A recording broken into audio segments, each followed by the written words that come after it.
Thank you. Thank you so much. The defining economic challenge of our time is clear. We must raise incomes for hardworking Americans so they can afford a middle-class life. We must drive strong and steady income growth that lifts up families and lifts up our country. And that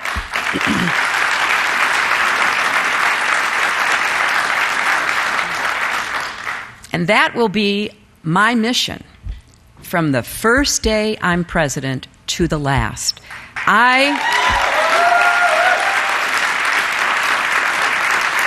I'll also push for broader business tax reform to spur investment in America, closing those loopholes that reward companies for sending jobs and profits overseas. And I know it's not always how we think about this, but another engine of strong growth should be comprehensive immigration reform. You know, when we get Americans moving, we get our country moving. So let's establish an infrastructure bank that can channel more public and private funds. And let's build those faster broadband networks and make sure there's a greater diversity of providers so consumers have more choice. And really, there's no excuse not to make greater investments in cleaner, renewable energy right now. It's time to recognize that quality, affordable childcare is not a luxury, it's a growth strategy. And it's way past time to end the outrage of so many women still earning less than men on the job and women of color making even less.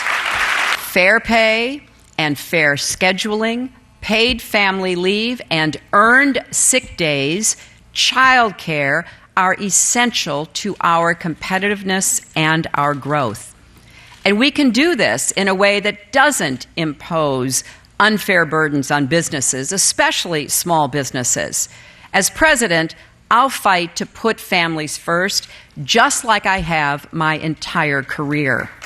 To get all incomes rising again, we need to strike a better balance. If you work hard, you ought to be paid fairly.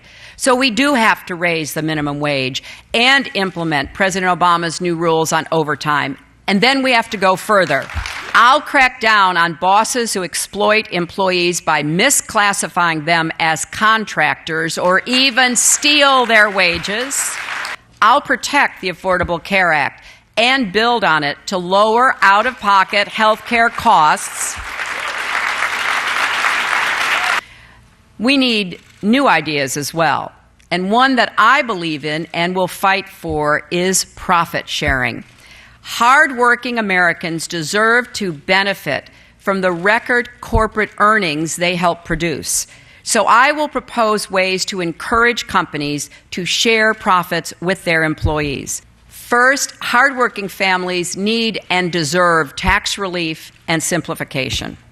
Second, those at the top have to pay their fair share. That's why I support the Buffett rule, which makes sure that millionaires don't pay lower rates than their secretaries.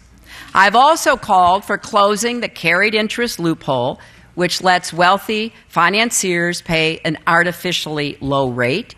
And let's agree that hugely successful companies that benefit from everything America has to offer should not be able to game the system and avoid paying their fair share, especially while companies who can't afford high-priced lawyers and lobbyists end up paying more. Alongside tax reform, it's time to stand up to efforts across our country to undermine worker bargaining power, which has been proven again and again to drive up wages. Trade has been a major driver of the economy over recent decades, but it has also contributed to hollowing out our manufacturing base and many hardworking communities. So we do need to set a high bar for trade agreements. We should support them if they create jobs, raise wages, and advance our national security.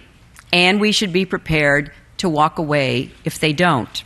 I'm committed to seeing every 4-year-old in America have access to high-quality preschool in the next 10 years. In an age of technological change, we need to provide pathways to get skills and credentials for new occupations and create online platforms to connect workers to jobs. There are exciting efforts underway, and I want to support and scale the ones that show results. That's why I've called for reviving the New Markets Tax Credit and empowerment zones to create greater incentives to invest in poor and remote areas. To help more companies do that, I've proposed a new $1,500 tax credit for every worker they train and hire.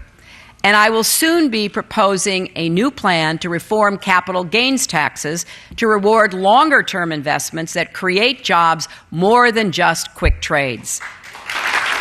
Over the course of this campaign, I will offer plans to rein in excessive risks on Wall Street and ensure that stock markets work for everyday investors, not just high-frequency traders and those with the best or fastest connections.